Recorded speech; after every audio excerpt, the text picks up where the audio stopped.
एक कृतज्ञता का ये उत्सव है। जिस तरह से हमारे प्रधानमंत्री जी के मार्गदर्शन में, उनके नेतृत्व में, माननीय मुख्यमंत्री जी के नेतृत्व में हम सब लोगों ने शिक्षा के अंदर परिवर्तन करने के लिए सकारात्मक कदमों को उठाते हुए हम सब लोग आगे बढ़े। ये परिवर्तन आज हम सब लोगों को साफ देखने को मिलता है। यह परिवर्तन केवल नीति निर्माण के कारण संभव नहीं हुआ। यह परिवर्तन उस संकल्प से संभव हुआ है जिसने शिक्षा, शिक्षक और बच्चों के भविष्य को उज्जवल बनाने के लिए तीनों को एक साथ में लेकर के संकल्प लेकर के उनको वचनबद्ध तरीके से जो कहा वो करके दिखाने का जो संकल्प लिया, ये उसके कारण आज संभव हुआ है। शिक्षा मित्र केवल एक शिक्षक नहीं है। शिक्षा मित्र आज के हर एक गांव में शिक्षा का एक प्रथम प्रहरी के रूप में बनकर के कार्य कर रहे हैं। नई पीढ़ी के सपनों को साकार करने के लिए, उनके भविष्य को उज्जवल बनाने के लिए आज प्रदेश में कार्यरत हर एक शिक्षा मित्र अपने पूरे तन मन से, जी जान से अपनी सेवाओं को देते हुए हमारे विभाग को नई ऊंचाइयों तक लेकर के जाने के लिए अपना योगदान दे रहा है। और यह कहना गलत नहीं है कि आज का शिक्षा मित्र हमारे नए भारत, नए भारत के आने वाले भविष्य के कल को उसको संवारने वाला, उसको बनाने वाला, उसको गढ़ने वाला आज एक शिक्षक के रूप में बनकर के उभरा है। वर्तमान में हमारे विभाग के अंतर्गत लगभग 1,43,000 शिक्षा मित्र कार्यरत हैं जो अपनी सेवाओं को दे रहे हैं। 1999 में जिनकी सेवाओं को प्रारंभ किया गया, जिनके लिए इस शिक्षा मित्र की व्यवस्था बनाई गई, पुरानी सरकारों में हम सभी लोगों ने देखा, पिछले समय में विपक्ष की जितनी भी सरकारें रहीं, शिक्षा मित्रों को केवल और केवल एक राजनीति का माध्यम बना करके छोड़ दिया गया। शिक्षा मित्रों को केवल वोट बैंक तक ही सीमित रख दिया गया। ना शिक्षा मित्रों के भविष्य की जिम्मेदारी लेने का किसी ने कार्य किया, ना उनके भविष्य को संवारने का किसी ने काम किया। शिक्षा मित्रों को 3500 रुपए मानदेय के रूप में उनकी सेवाएं प्रारंभ हुई और उसके बाद में 2017 में हम सब लोगों ने उसको बढ़ा करके 10,000 करने का हमारी सरकार के द्वारा, माननीय मुख्यमंत्री जी के द्वारा निर्णय लिया गया।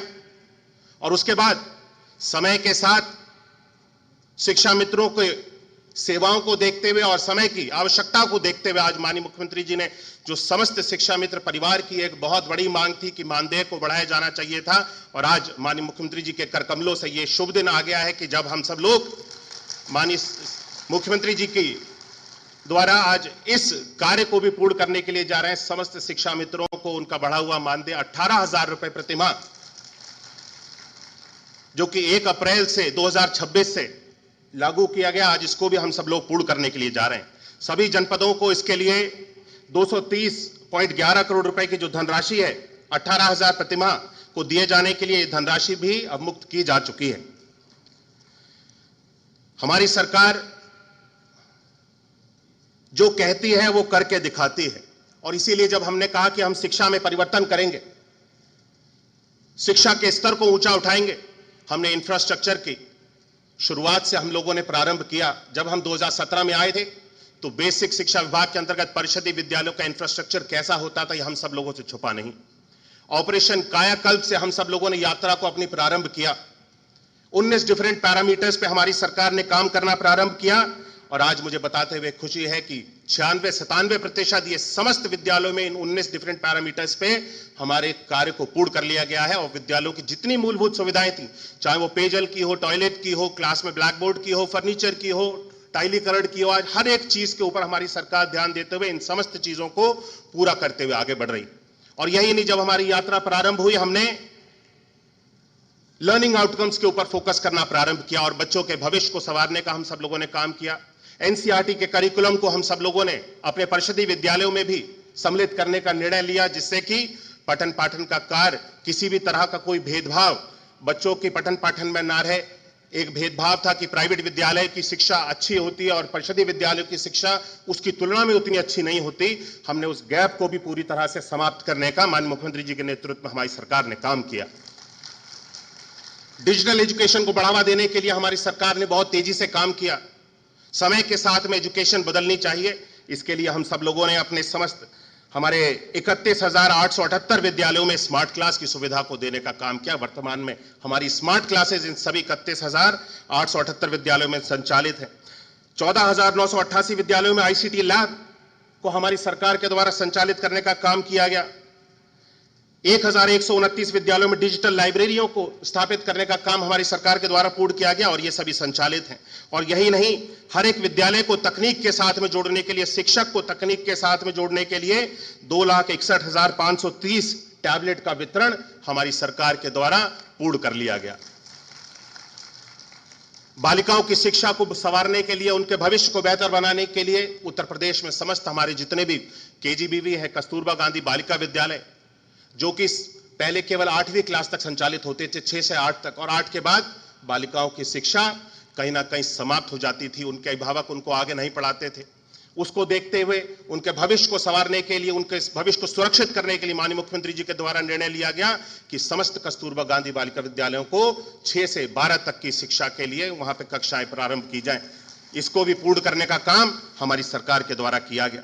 बच्चों को यूनिफॉर्म, जूते, मोजे, कॉपी, किताब, हर एक चीज की सुविधा आज समय पर उपलब्ध कराई जाती है। बच्चों को 1200 रुपए की डीबीटी उनके खाते में अभिभावक को पहुंचा दी जाती है, जिससे कि जब बच्चा दाखिला ले और जब उसकी शिक्षा प्रारंभ हो, स्कूल में जाए, उसके पास में 1200 रुपए की धनराशि उसके अभिभावक के खाते में है। उसका अभिभावक उसको यूनिफॉर्म, जूते, मोजे, बैग, हर एक चीज, स्टेशनरी, हर एक चीज की सुविधा उसके अंतर्गत बनाई गई है, वो उपलब्ध करा सके। ये भी काम हमारी सरकार के द्वारा पिछले इन 9 वर्षों के कार्यकाल में सभी व्यवस्थाओं को सुदृढ़ करते हुए पूर्ण किया गया है।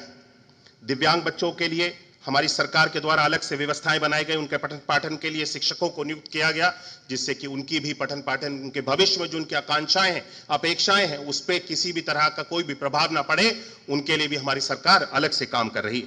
हमारी सरकार के द्वारा जब से माननीय मुख्यमंत्री जी ने बेसिक शिक्षा विभाग को संवारने का उन्होंने संकल्प लिया, स्कूल चलो अभियान को प्रारंभ किया गया, जिससे हर वर्ष हम लोग देखते थे प्रतिवर्ष बच्चों की जो एनरोलमेंट रेशियो होता था वो लगातार गिरता चला जा रहा था।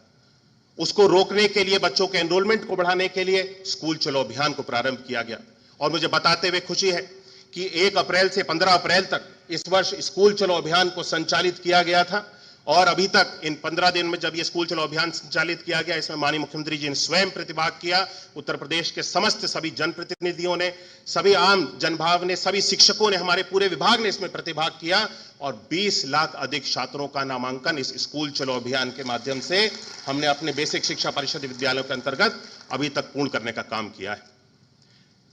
साथियों, मैं समस्त शिक्षा मित्रों से आग्रह करूंगा कि हम सब आपके साथ कंधे से कंधा हमारी सरकार मिला करके चलने का काम कर रही है। आप सब लोगों ने सरकार से जो भी अपेक्षा की, उन सभी अपेक्षाओं के ऊपर सरकार ने खरे उतरने का काम किया। आपके मानदेय को वृद्धि की माननीय मुख्यमंत्री जी ने उसको स्वीकार किया। कैशलेस की आपकी मांग थी, माननीय मुख्यमंत्री जी ने उसको स्वीकार किया। मेरा आप सभी लोगों से विनम्र निवेदन है, अनुरोध है कि हम सब लोग जिस क्षेत्र में हैं, जिस तरह से हम अपनी सेवाएं दे रहे हैं, आपकी सेवाएं हमारे लिए, हमारे विभाग के लिए बहुत महत्वपूर्ण है, हमारे प्रदेश के लिए बहुत महत्वपूर्ण है। और जिस निष्ठा के साथ, जिस लगन के साथ आप सब लोग काम कर रहे हैं, इसमें और अगर आप लोग थोड़ी सी मेहनत करेंगे तो मुझे यकीन है, जो माननीय मुख्यमंत्री जी का सपना है, जो उनका संकल्प है कि उत्तर प्रदेश को एक उत्तम प्रदेश और सर्वोत्तम प्रदेश बना करके हम सब लोगों को दिखाना है, वो सपना साकार करने के लिए आपकी साथियों बहुत अहम भूमिका आप सब लोग निभा रहे हैं। उसके अंतर्गत आप सब लोग इसी तरह से अपनी सेवाओं को देते रहें। माननीय मुख्यमंत्री जी का हम सब लोगों को इसी तरह से मार्गदर्शन मिलता है, जिस तरह से उनकी प्रेरणा से हम सब लोग कार्य कर रहे हैं। सदैव वो हम सब लोगों को हमारे एक ऊर्जा स्रोत के रूप में बनकर के हम सब लोगों को ऊर्जा देते हैं। आज के शुभ अवसर पे हम सब लोग यहाँ पर एकत्रित हुए हैं। मैं एक बार पुनः माननीय मुख्यमंत्री जी का, उन्होंने अपने व्यस्ततम समय में से हम सब लोगों के लिए यहाँ पर आज समय दिया, हम सब लोगों को मार्गदर्शन करने के लिए यहाँ पर एकत्रित हुए।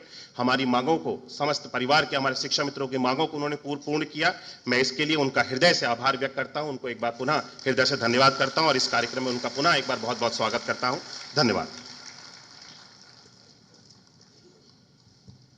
सादर धन्यवाद महोदय। सांस्कृतिक मूल्यों के साथ नैतिक जीवटता